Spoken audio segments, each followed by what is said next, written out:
Hello, everyone, and welcome to Season 5, Episode 12 of Energy vs. Climate. My name is 𝘗𝘬𝘦𝘥, and as always, I'm joined by my co-hosts, Sara Hastings-Simon and David Keefe. That's the first time I've tripped up on that saying your names. Hopefully the last time. I may have said this on the pod before. There are 5 stages of corporate denial of an environmental problem. First, companies deny that there is a problem. Then they deny that they are part of a problem. Then they deny there's any technology to fix the problem. And then they deny that they have any money to pay for the technology to fix the problem. And then finally they capitulate and start fixing the problem. Or they get creative and try to get back to denying that there's a problem. And with the climate problem, it seems like we've looped through those stages more than a few times over the decades. And while we think, or would like to think, that we finally put the boot to oil and gas companies denying that there is a climate problem or that they are part of the problem, unfortunately, a recent University of Michigan study suggests that nearly 15% of Americans deny that climate change is real. We'll put a link to that study in the show notes. And so for those of us who work on the climate problem, for which we need strong public support when the cost of decarbonization goes up and up, this is obviously disturbing and sobering, and perhaps even a bit suspicious as well. So, coming fast on the heels of our show on misinformation and disinformation in the EV industry, David, Sara, and I thought it would be timely to do a show on climate disinformation that emanates from, specifically, the oil and gas sector. We're interested in the history of climate disinformation and whether exposing it and pursuing oil and gas companies through the legal system can bring about real policy changes and behavioral changes that actually helps the climate. And our guest today is terrifically qualified to speak on the topic. Dr. Benjamin Franta is a senior research fellow in climate litigation at the Oxford Sustainable Law Program and the founding head of the Climate Litigation Lab. He holds a slew of academic degrees, including a PhD in applied physics from Harvard University, a PhD in the history of science from Stanford, and a JD from Stanford Law School. Now, Ben's research focuses on climate litigation worldwide, so it makes sense that he is also a licensed attorney and a member of the State Bar of California. But he joins us today from Oxford in the UK. Welcome, Ben. Thanks so much, Ed. So the format for today's show, we'll do a quick primer on climate disinformation with Ben. I'll guide us through some questions until 45 minutes after the hour. And then, as always, we'll save time for Q&A. Feel free to send in your questions via the Q&A box throughout the webinar, and please don't use the raise hand function or the chat box. So, Ben, let's get down to it. First, I just want to start to sort of set the terminology framework for people. Can you just quickly explain misinformation versus disinformation versus greenwashing? Sure. It depends on who you ask, but the way that I use them is this. Misinformation is a mistake. It's not intentional. It's something you believe that's not true. Maybe it gets propagated through society unintentionally. Disinformation is deception. It's intentionally, muddying the waters or telling people something that isn't true. And then, of course, greenwashing is when a company, usually it's a company, but it doesn't have to be, but often it's a company portraying its activities or its products as more sustainable or environmentally friendly or less damaging than they actually are. So those are some basic definitions for some kind of loose terms that are used quite a bit in this space. Thanks, that's handy. And we're going to flip sort of between the three: misinformation, disinformation, greenwashing, and a fourth, if we just considered old-fashioned influencing through whether it be spreading money around or CEOs calling people and putting pressure on them. So we'll touch upon all of them. But maybe, Ben, it'd be interesting because you started on applied physics and now you're running this climate litigation program in Oxford. Yeah, I'd love to hear, just give us a little sense of your journey to getting to this point. Yeah, thanks, Ed. I mean, it was quite a journey. And, I got the privilege of knowing David, during part of that journey when I was studying physics at Harvard. And, I got into climate through archaeology because, first I went to grad school to be an archaeologist, actually to be a scientist in archaeology. And when I was doing that, I learned about paleoclimate science and I learned about our modern problem of human-caused climate change, and became really interested in the problem. So I went back to physics, worked on solar energy materials science, and you sort of had the assumption as a scientist that the problem was scientific and technological ultimately, that in order to solve this, we needed to invent a more efficient solar cell or something like that. During that process, I got involved in climate activism back when the fossil fuel divestment movement was just starting. This was back in 2012 or so, over 10 years ago now. And through that process, essentially became educated, again, about the political realities of climate change, the sort of unwillingness of institutions to take steps, progressive steps to solve the problem. I was at Harvard at the time. I was very frustrated with the administration of Harvard in its reluctance to move investments out of fossil fuels, which, eventually a few years ago it said it was doing, at least somewhat, maybe not entirely, but somewhat. And then, I thought when I finished that PhD, well, if the problem is not ultimately technological, but it's political and social, then maybe I need to move where I put my energies if I'm going to make the impact that I want to make. And so I went into history of science, which might sound a little random because that's a pretty esoteric field in some ways. But I went into it to study what's the history of climate change delay and climate change obstruction. Why haven't we made more progress on climate change in the last 30, 40 years? Can we get at that kind of in a rigorous way, in a scholarly way? That led me to start working on what the oil companies knew about climate change and when. And, when I started that process, I didn't go into it assuming that the problem was the oil and gas industry. I sort of just didn't know. I'd seen some of the influence of the industry at Harvard and at MIT and so on, but, I didn't really know. But it was through that, 6-year-long process of finding documents from the industry and studying that history that I saw that, when we see historically climate delay and obstruction, it's pretty much all the time, virtually always, that the industry's fingerprints are on that process. They're not the only ones, but they're essentially always there, helping to delay things and slow things down. And then I started thinking again about what do we do about this? How do we address this problem? And I became interested in law as a tool to address these social problems. And went to law school and became a lawyer. And so I'm obsessed with climate change litigation. I'm really interested in it. Since 2017, we've seen a wave of lawsuits across the US, very similar to tobacco litigation in the 1990s. And this new litigation, that's climate litigation, targets oil and gas companies for allegedly deceiving the public about climate change for many decades and causing increased damages to society as a result. And these lawsuits seek to hold those companies accountable and recover those damages. And then, the last thing I'll say is, as you can imagine, those damages are enormous. They're at least hundreds of billions of dollars. They could be trillions of dollars in the US in aggregate. And so it's the biggest mass tort in legal terms ever in the history of law of all time.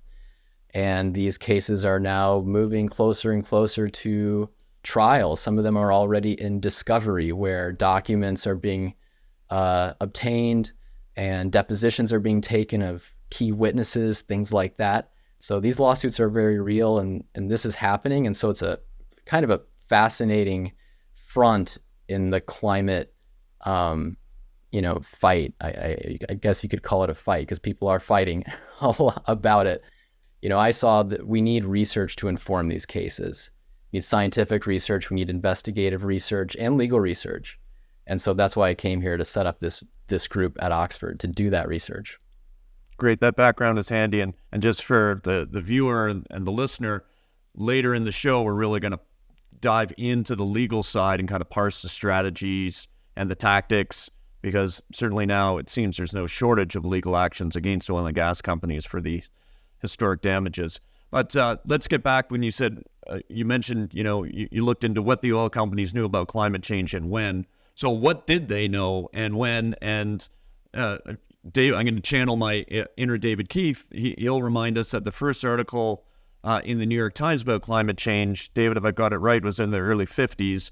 And the first presidential briefing that got the science right was to Lyndon Johnson in the mid-60s. So I would assume that the oil companies of the day were reading the New York Times and had access to briefings, and kind of they knew this. But what was unique about what they knew and when? Yeah, the short answer is they knew a lot and they knew it a long time ago. They basically were on top of the problem since the 1950s. The 50s was when scientists could first start to measure, CO2 building up in the atmosphere. They could identify that this was probably coming from fossil fuels. The oil and gas industry funded some of that research. We know that through some of these archival documents. They're on top of this issue. In 1959, 𝘗𝘀𝘀𝘀, the nuclear physicist, warned the oil and gas industry about the climate problem at an oil industry conference, warned them about sea level rise by the end of the century. In 1965, there was this report from the White House about environmental problems. There was a whole chapter on climate, or part of the chapter about climate. And 3 days later, the president of the American Petroleum Institute gave a speech where he basically told the rest of the industry, look, this is going to be a problem by the end of the century. But really what's most sort of interesting and legally relevant are the documents from the late 1970s and later, because that's when some of these companies, like Exxon in particular, had sophisticated internal research programs focused on climate change. And some of these internal memos from these research programs, they predict exactly how much climate change we would have today, exactly how much CO2 we'd have in the atmosphere today, and many of the damaging impacts that we are seeing from climate change. And so that shows that these companies had actual knowledge of the impacts that their own products would cause, and they understood that to avoid those impacts, they needed to start replacing fossil fuels with other energy sources immediately, because they understood it would take decades for that replacement to occur. So they needed to start doing that right away. What's so important here is that it's not just that the industry sat on those documents and did not warn the public about the danger. It's the fact that the industry went on to deny the problem and to tell people this is not a problem and we need more research before we know it's a problem or not, whether it's a problem. So there is this period of denial, basically contradicting their own internal understanding as evidenced by these documents. And that's really the basis for these lawsuits, is this deception angle. And they're really, really driven by these documents, which were only first discovered around 2015. It does beg the question, the response of the oil and gas companies, was it at all unique when we look at other industries? So look at Purdue or Big Pharma, and it understood the addictive potential of OxyContin. Look at the tobacco industry. That's the common analogy that's used. Look at these days sports betting, for instance, or look at Meta, which understood with Instagram the impact it could have on preteen and teen girls. And all of these companies in multiple industries seem to have this habit of then taking that data and not sharing it openly and transparently with the public because it would hurt the sales of their product. So I'd love to just parse, is this like, what is it unique to the oil and gas industry or their response, or is it just a problem on a grander scale? But David, I know you've got some thoughts here, so why don't you weigh in? Well, I guess maybe I want to pick up with Ben saying they needed to start getting off fossil fuels. So even now, I don't think that's a solution I want to see. I mostly think once we regulate oil and gas out, those companies will go away. I don't think they're going to be particularly competitive supplying solar and wind. I don't think some of them kind of want to claim that's their job. I don't think they'll be that successful at it. I don't think it is in a meaningful way their job unless I kind of see them as the all-time monopolists of all energy, and then it would be their job, but that's not what it is. I'm trying to think of the ways this is and isn't like these other cases. So in the case of tobacco, for better or for worse, maybe there should have been a lot of public research and maybe the tobacco industry pushed against it. But it seemed like the tobacco industry actually really did have a bunch of private knowledge about tobacco risks that they paid for, which weren't public. My understanding is that that's not the case here, that the vast majority of climate science efforts that were going on in the time you're talking about were in the public domain. And yes, there were people, and I actually work with them, 𝘗𝘰𝘥𝘰𝘬𝘦 at Exxon, who knew that and paid attention to Exxon, and then it was very clear they served Exxon interests and tried to minimize the damages. But it's not like they knew something special, an additional fact about the damages that they were withholding, or at least that may be true, but I'm not aware of that. I'm happy to share some thoughts about that, but are there other people who want to share theirs? Well, let's get Sara in, and then Ben, let's go back to you. We'll kick around this question of analogous versus disanalogous.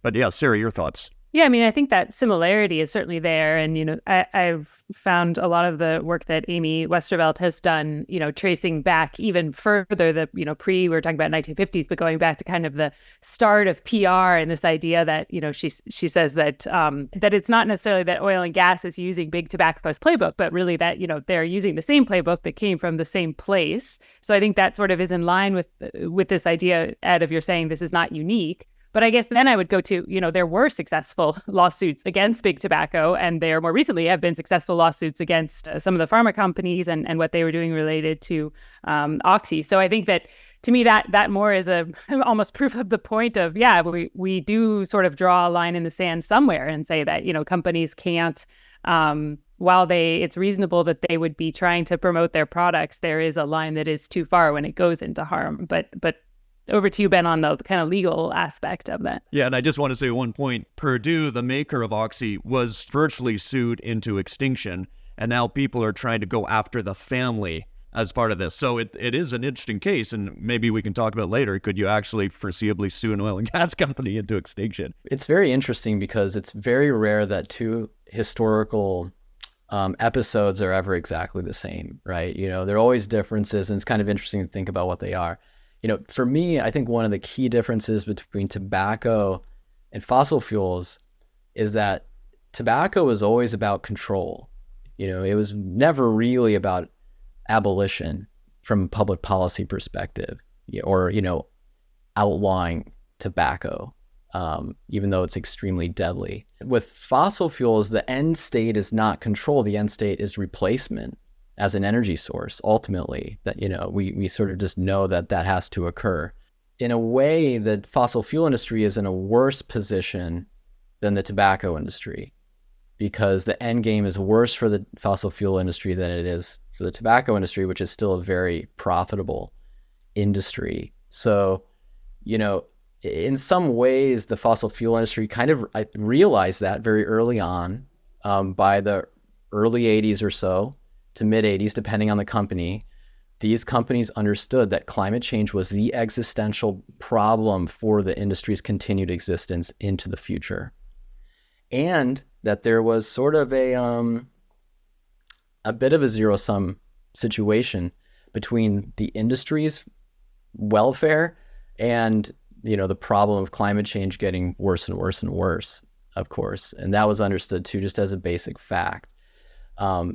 And so the industry chose, with that knowledge, and here's where I think the moral argument is very strong, that the industry understood that it was in a unique position, kind of historically, that, in world history, there are very few industries whose products have the capacity to destabilize human civilization across the entire planet, make, countless species go extinct, destabilize various geophysical systems on a historical scale, all within the space of a couple of generations of decisions. I can't think of another industry, maybe with the exception of, the Cold War, military industrial complex and nuclear weapons, where that was possible. But for the fossil fuel industry, that's the power they had and the consequences of their products. And they understood that delay would have these enormous irreversible consequences, and they pushed that delay anyway. So I think, to me, that's the profound, wrong thing that the industry did. And did they have special knowledge? Well, the special knowledge they had was that they knew that they knew, and they didn't share the fact that they knew.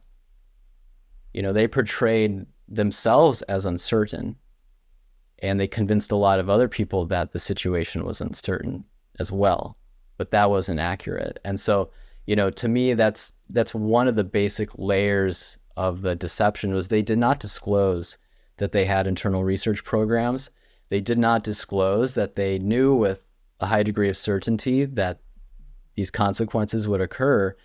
And it took, 30 years of waiting for investigative journalists to find those documents and alert the rest of us, just how deep that knowledge went on the side of the fossil fuel companies, for something to be done about this. And really, those companies should have disclosed that. They had a duty to warn commensurate with the risk. And since the risk is so great, they should have been shouting from the mountaintops that, hey, this is a huge problem. We need to mobilize to prevent this problem. That was arguably their legal duty in addition to their social duty, but they didn't do that. They did the opposite. When I listen to that, I think of these analogies. I think of the book Patron Radden Keefe wrote about OxyContin Purdue called Empire Pain. And Purdue knew the damages, they knew the addictive personality, the addictive potential, the damages it could cause. And they, of course, suppressed that and actually told the opposite story. And it'll be very interesting to see with the tech companies, now there's more data coming to light of their understanding. And I'm, by the way, reading Jonathan Haidt's The Anxious Generation, which is a fascinating read, of what they knew that they were, potentially what they knew that they're unleashing on the world. But Ben, I do want to go back to you when you say they knew, because we have in our audience a lot of people who work for oil and gas companies. Who is the they in this case? Was it the CEOs? Was it the shareholders? Was it the VP of sustainability? From what you've looked at, how closely held was that knowledge and that understanding? Well, we know it went all the way to the boards of these companies. And, from some of these documents, it'll say, presented to the board of Exxon on this date, things like that. So the scientists studying the problem knew, legally, corporate personhood, sort of flattens the geography of knowledge, within an organization. Some people know things, other people don't know things. Knowledge gets forgotten as well. But, these companies have a legal duty to understand the risks from their products to the level of an expert, and we know that they did in many cases understand that. And, they didn't do with that knowledge what they should have done. So we know it went all the way to the board. We also know that the strategy of delay also went all the way to the board. And, that strategy of delay was developed largely by Exxon, people from the American Petroleum Institute, and other oil majors collectively in the late 1980s in order to slow down fossil fuel controls. They were getting worried about things like, the UN, UNFCCC ultimately taking action on this, the IPCC being created in the late 80s and so on. The oil companies were worried about that. And there's a great internal strategy memo from 1989 given to the board of Exxon that talks about, what are we going to do to prevent fossil fuel controls from being implemented the way that ozone depleting chemical controls had just been implemented at that time. And the whole point of the strategy was to prevent the same sort of environmental success from happening with fossil fuels. So I want to, in this conversation, we're going to sort of parse the strategy, including the legal side and what's working, what's not working, and then talk a little bit about not just some of the lawsuits that are out there, but in Canada, we have a private members bill that's seeking to essentially gag the fossil fuel industry from advertising.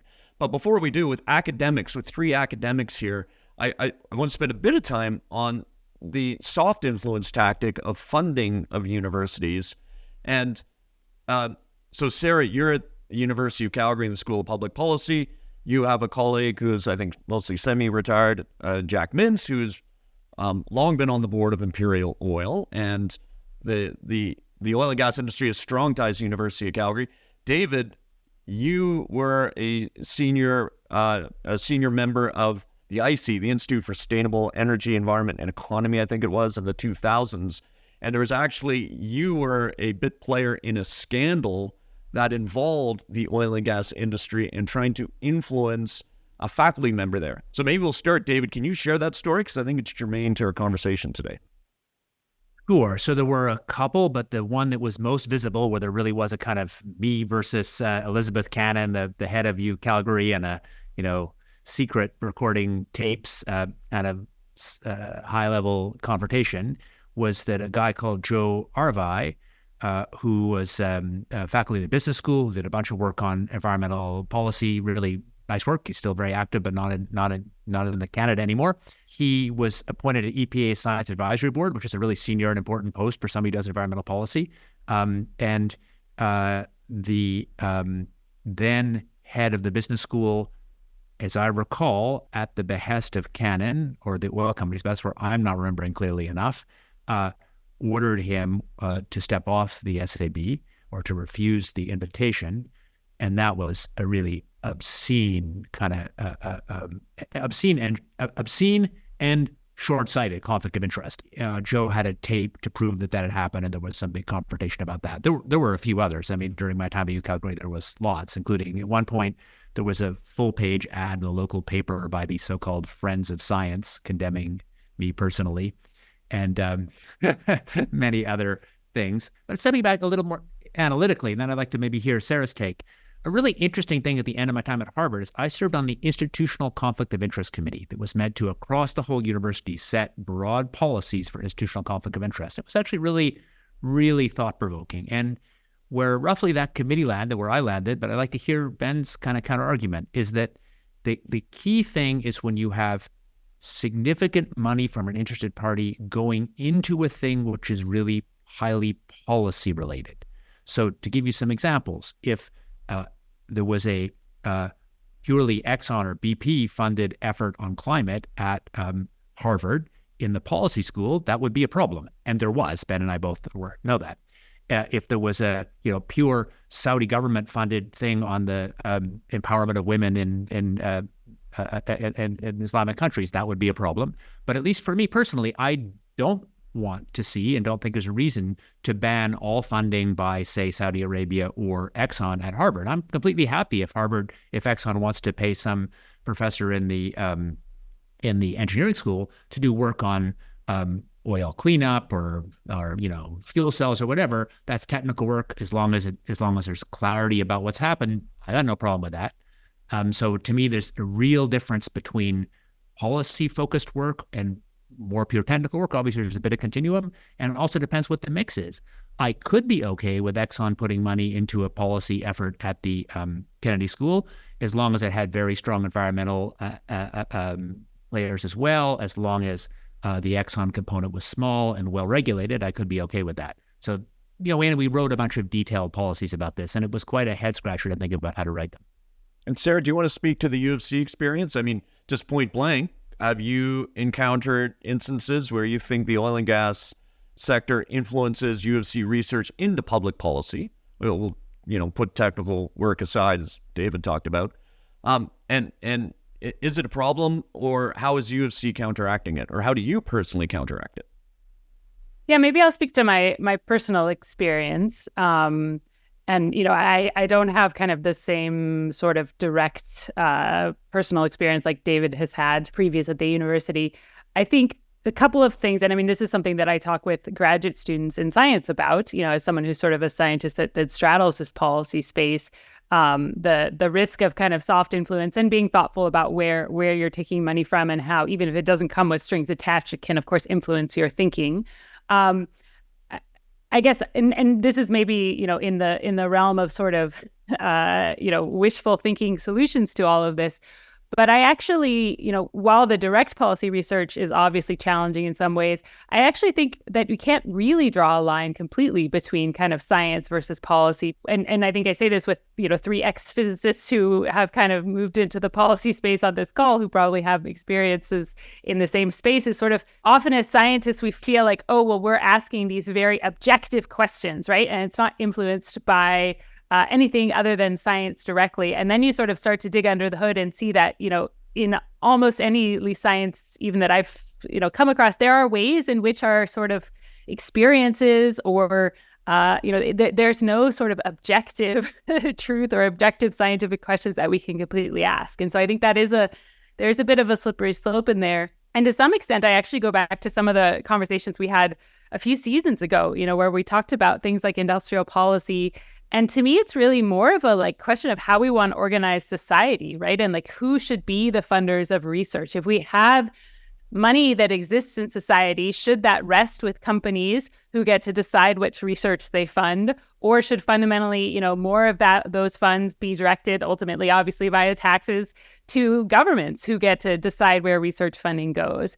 And I guess I land on the side of, more of a faith in being able to set up a democratically controlled government that at least, is maybe not always going to make the right decisions, but is going to be maybe more directly accountable to the public than companies are. Now, as I say, this is a little bit of a if Sara could write the rules of the world, and I understand that that's not the way that the world works. And so I think within the construct that we have, there's a lot of good ways to set up rules and sort of limitations that in particular, I think like David said, that try to keep the researchers from being funded directly by industry that is sort of in the space that they're working. But of course, that is also hard because that's where those pieces naturally are. I should disclose my own relationship with the oil and gas industry. When I ran the Pembina Institute, first I ran Pembina's consulting group, and then I ran the Institute as a whole. And first off, I thought some of the research coming out of the oil and gas industry that I looked at was quite good. For instance, I was always a fan of Jeremy Bentham and the work that he did with the 𝘗𝘯𝘰𝘬𝘦 team. Statoil, now Equinor, did good work. And oil and gas companies paid Pembina almost at times like an in-house think tank to develop perspectives on things, whether it be, should Canada have a low-carbon fuel standard after California came out with it, which Suncor asked Pembina to produce in 2009, or what do you think about carbon capture and storage and some of the MNV issues, which Shell commissioned in the early 2010s? The question is, did it have an influence? We took that research, and our deal was, whatever you pay us to do, we're going to take that information and use it any way we see fit, including if that's an advocacy work against your very company, and companies would sign off on that.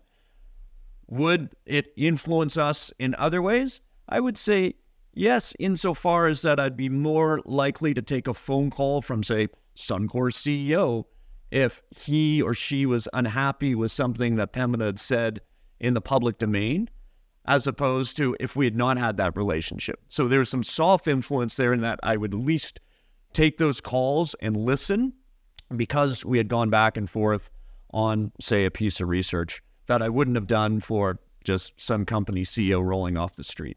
But what I'd love, turning back to Ben, so the fact that, and I think of the Drilled podcast, I think of the work that you've done, I think of, what's been in national newspapers here in Canada.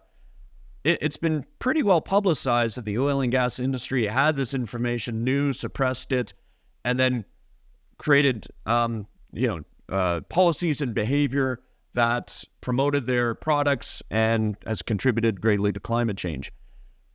The fact that that's out, what has it done for the oil and gas companies? Has it diminished their reputations? Already industry executives, the trust levels and polls of industry executives is sort of rock bottom, and I think for oil and gas executives, it's even lower. Has it promoted regulators to then develop regulation? Has it just generally eroded trust in these companies? Like, now that this has been out in the public domain for over a decade, what have the impacts been? This sort of information, they knew they lied, people died, that's the death knell for the reputation of the industry that they'll never recover from. Because, the consequences of that conspiracy of silence and deception will reverberate for generations. We're going to see the damages materialized as we're seeing them today, but they're going to keep getting worse and worse and worse. And people will know who to blame. And so, it's going to be a huge problem reputationally for the industry, basically forever, for the rest of its existence. Now, how does that translate into dollars and cents? We'll see. I mean, obviously, legal liability is one avenue, but on this question of the academic influence, I think this is really key. And it's a bit of a doorway into the industry's strategy. So, going back to the 70s when a lot of regulations were being set up, regulate the workplace and things like that, environmental regulations and so on. Already then, industries of various kinds understood that one of the main strategies they could use to influence and control regulation was to co-opt academic experts. And there's even a handbook written by a couple of Stanford public policy professors in the late 70s called The Regulation Game. And one of its, top 10 recommendations is co-opt the experts, give academics research grants. And they give an example. They say it's no coincidence that you've got economists funded by AT&T or, saying, oh, it's natural for there to be monopolies actually, and that's fine in the market. What industries do is they survey the field of experts. They find the ones who have views aligned with theirs, and they fund them in order to amplify those views. And it shifts the center of gravity. We know from internal tobacco industry documents, this is what they did, for example, and we saw how the opioid industry, used the science of pain to say, oh, pain is, the fifth vital sign. And so we need people taking more painkillers. Everything the oil industry has done in the last 40 years has basically been to undermine and distract away from one fact. And I think it's probably the most important fact about global warming, and that's to stop global warming and solve it as a problem. It's necessary to replace fossil fuels, and it's mostly sufficient to replace fossil fuels. And that's sort of the most important fact about global warming. And that was understood, by the early to mid 80s, by the fossil fuel companies and by various scientists. And basically everything done since then has been to distract away from the reality of that fact, and the fact that something needs to be done. And so in the late 80s, the industry put together a plan that had 3 prongs to undermine that fact. The first part was litigate the science, say it's not certain whether climate change is happening or not. We need more research and so on. We don't know what the impacts will be. We don't know enough to take action. That lasted for about 10 years in this, like the 90s, the heyday of hardcore climate denial. The second part was to say it's too expensive to control fossil fuels. This is sort of the economic manipulation that we see, which also involves funding of academics. And then the third prong, which I think is most germane to this issue, is propose alternative solutions that do not threaten the market share of the fossil fuel industry. And so the first 3 the industry identified in the late 80s were promote efficiency as an adequate solution, promote carbon offsets, and promote natural gas as a climate solution. And those were the first 3 sort of distraction solutions, kind of fake solutions that were proposed by the industry. Now, in the late 90s, just about the time when the tobacco industry signed the Master Settlement Agreement, the biggest legal settlement ever, 1998, 1997, 1998, that's when the oil industry moved away from its overt climate denial very suddenly and in unison and started saying, we believe in climate change, it's real, and we're part of the solution, and we have the solutions, and here's what they are.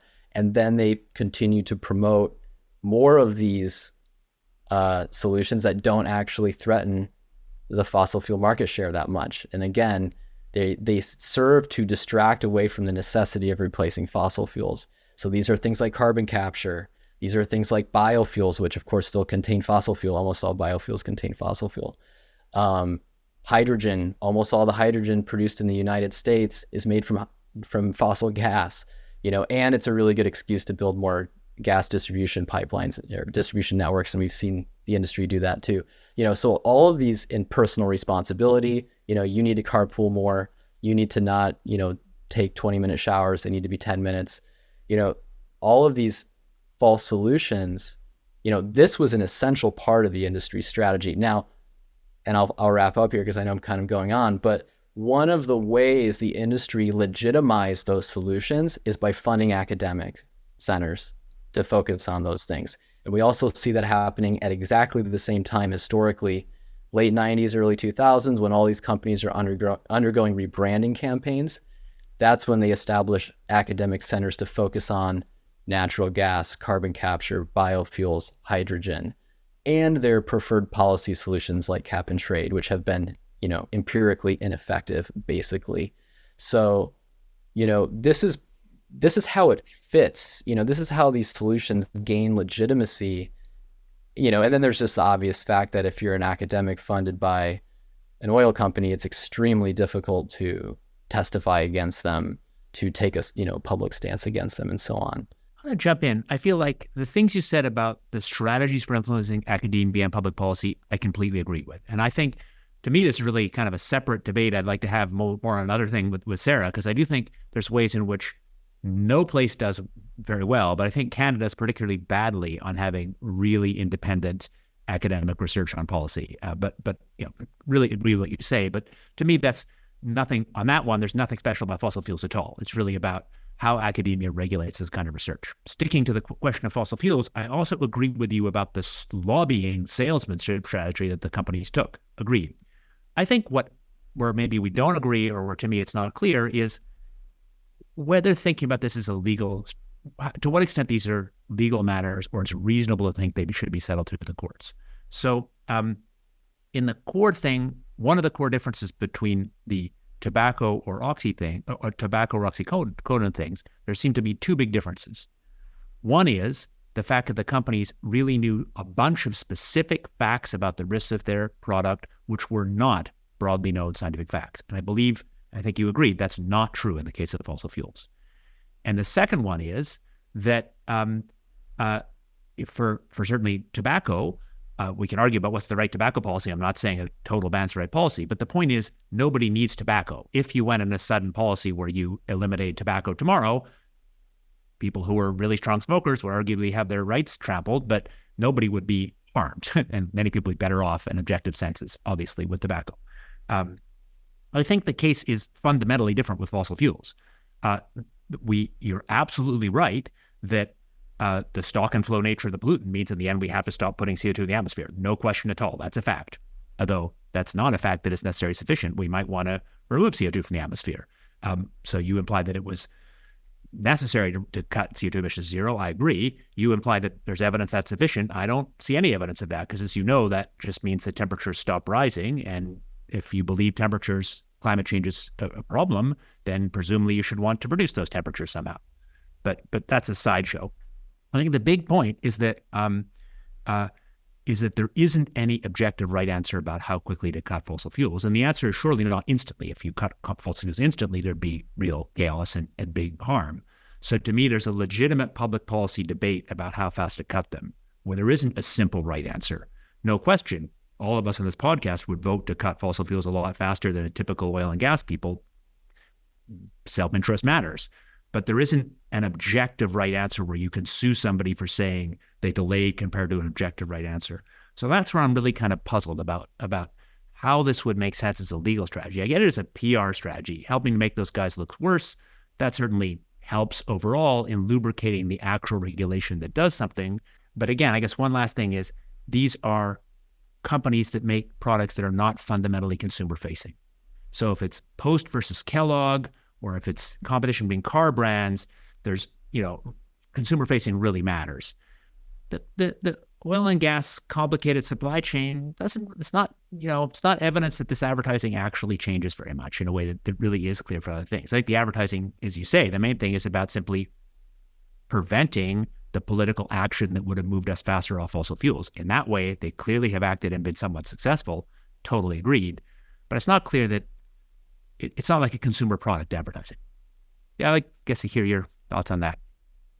And maybe could I just frame it for Ben, a couple questions on the legal strategy, because it seems to me there are sort of two approaches. One is, let's say a city sues an oil and gas company because it has to build a seawall because of climate change, and it goes after that company for damages. So that's one. Does it actually succeed? And if yes, are they getting material damages? Does that actually alter the company's behavior? Or is it sort of the knock-on effects, the reputational impact, shareholders don't want to invest, people don't want that company drilling in their local area, et cetera, et cetera. And then there's this other one, maybe it's unique, but the Dutch case going after Shell, and I can't remember who the litigant was. It Greenpeace in the Dutch case, but holding Shell accountable to not an intensity-based cut, but an absolute emissions reduction cut, and not just scope 1 and 2, but scope 3. And that case was successful, but I don't know what happens if or when Shell fails to meet that aggressive absolute emissions reductions cut. Is there a hefty cost award associated with it? Or again, is it the main impact reputational? So yeah, back to you, Ben. I mean, these are really important questions, and they're basically unresolved questions legally. I mean, they're going to be argued fiercely in these cases, and they are being argued fiercely. I mean, I think when it comes to the question, did they have special knowledge that other people didn't know about? They had knowledge that a lot of people didn't know about. Certainly we know a lot of people did not believe that climate change was a serious problem. And we know that these companies were telling people that, at the time. And I think sort of the simple fact legally is that you're not allowed to lie to people about your products, and that's basically what these companies were doing. They were saying, we don't know that much about this problem. We don't know if it's going to be bad. They were paying economists to say, climate change, it's not going to cost that much money anyway. It's fine, and that's not what the internal documents from these companies were saying, which talked about really severe impacts. So, at the end of the day, it's not lawful to lie, about one's own product to consumers. And so that's really where these companies are getting in trouble. And, one way to think about this is what could have happened, what should have happened. And both in these companies' internal documents and in the scientific literature in the late 70s, early 80s, there were analyses done of how much could we limit a CO2 buildup if immediate action were taken in a realistic way. And, some of those analyses came out with the answer 400 parts per million. We can limit CO2 buildup to 400 parts per million if action were taken then, assuming it takes, say, 50 years for non-fossil fuel energy sources to penetrate half the energy market. It's, kind of reasonable assumptions like that. We're way past that, obviously. So, we know that things are much worse than they could have been otherwise.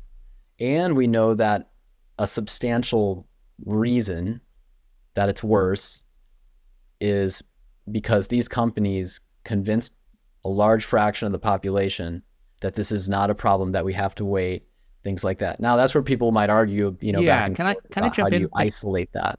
We know the companies tried to do that, but you haven't offered any evidence about the extent to which they were successful. So I agree with everything you said until we know these companies had a big influence. Not clear. Where this really sits is in the PR and advertising companies, because this is exactly what they measure. And it's not common to find those internal analyses that say things like, because of our ad campaign, there's a 20-point increase in the number of people who don't think that climate change is an urgent issue. But those analyses presumably were done, legal, and we have some examples for other things. Like in the greenwashing age of the last 25 years, we have some examples of PR documents that say, because of our ad campaign, there's a 10-point increase in the amount of people who think that our company takes sustainability seriously, is a good faith partner in addressing climate change. It's all to build trust and reassure the public basically, that everything's going fine. So that stuff exists. Now, legal discovery is one of the only ways you can get at those documents. And so that might be one of the outcomes here. Now, legally, and remember in law, unlike in science, the law values resolution, timely resolution of a problem. And so some presumptions are permitted.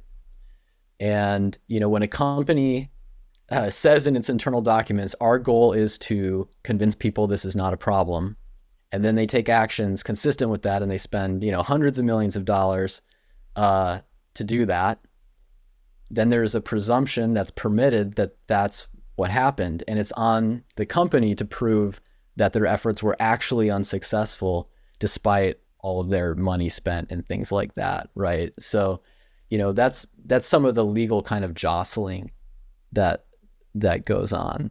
Yeah. Ben, I want to bring in an audience member to ask a question. It's right up your alley, and it's about legal sequencing across jurisdictions. So Joey O'Brien, over to you to ask your question. I'm a great fan of your guys' presentations. Thank you, Ben. If you follow some of the other tobacco as an example, is this going to have to be a successful case, let's say in the Southern District of New York, that then spreads through the US and then finally throughout the world and maybe Canada? Because we always seem to be one of the last in terms of being able to take legal action that matters. Is that the pathway that you imagine? Well, I think that might be what happens with the damages litigation, because the US arguably has the most powerful tort system in the world. The US is not strong when it comes to like human rights law, on the other hand. So, it has its strengths and weaknesses.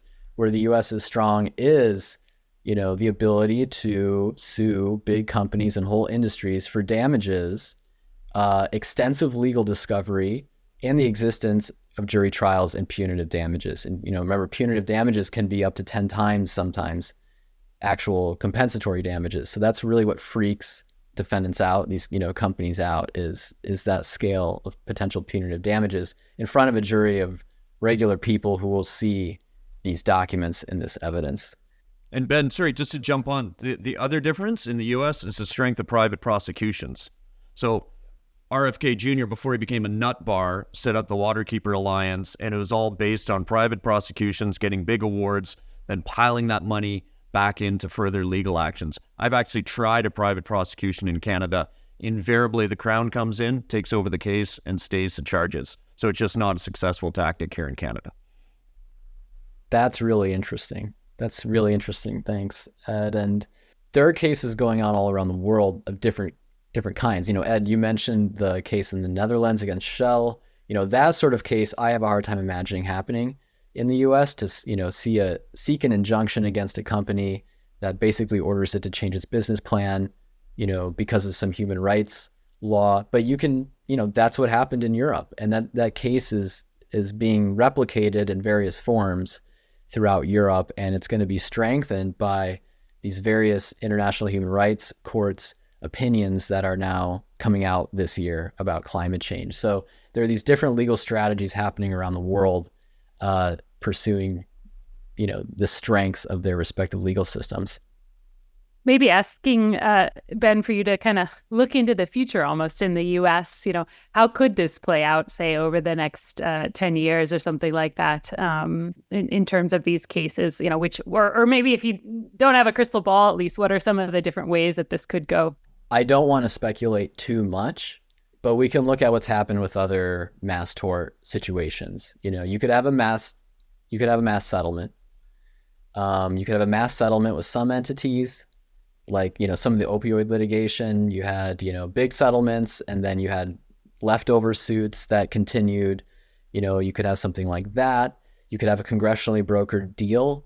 The tobacco industry in the 90s tried to get a deal through Congress in exchange for immunity. That failed, and then there was the master settlement agreement with the states after that. So, that is possible. That's something that could happen.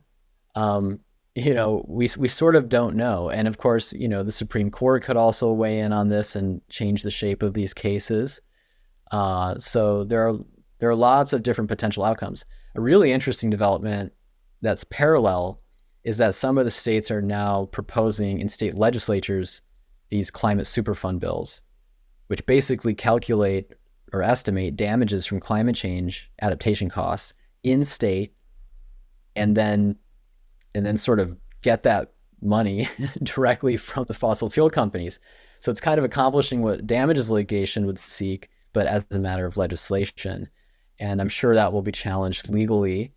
But that's very interesting. So it's kind of, it's changing what people think may be possible from a climate damages compensation and reparations perspective.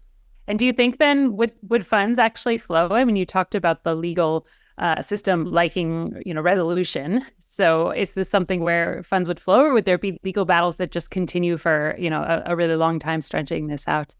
That's a really good question. I don't know for sure. And some people say, litigation takes a long time. And,